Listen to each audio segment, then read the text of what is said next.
He tries to catch one of the sharks. He gets a bite and he uses all of his strength to pull the giant fish out of the water. Desperate beyond reason, he cuts it open and drinks the blood from its liver.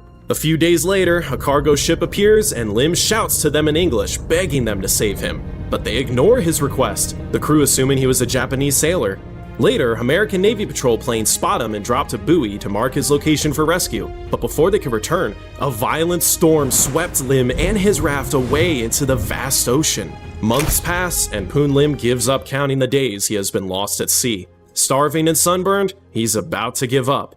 But one morning, while gazing out at the water, he noticed something different. The color of the ocean had changed. He had drifted closer to shore. But where was he? And more crucially, could he survive long enough to be found? Finally, on April 5th, 1943, 4 months after the Ben Lomond's sinking, a Brazilian fishing boat spotted him just 9 miles off the coast of northern Brazil. Using the last of his strength, he stands and shouts for help, and the fishermen come to his rescue.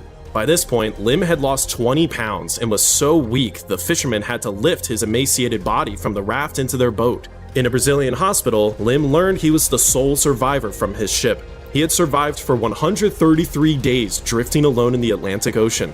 Poon Lim makes a full recovery and is later told that no one had ever survived longer on a raft at sea. He quickly replied, "I hope no one will ever have to break that record."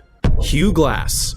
It's August 1823, and a fur trapper named Hugh Glass is traveling along the Grand River in what is now modern-day South Dakota. This particular expedition was deep into Arikara Indian Territory, which made it particularly dangerous, but soon Hugh would be fighting for his life against something much more fierce. While scouting ahead of his party for river crossings, Hugh inadvertently stumbles upon a mother grizzly bear with her cubs. The mama bear, on instinct to protect her young,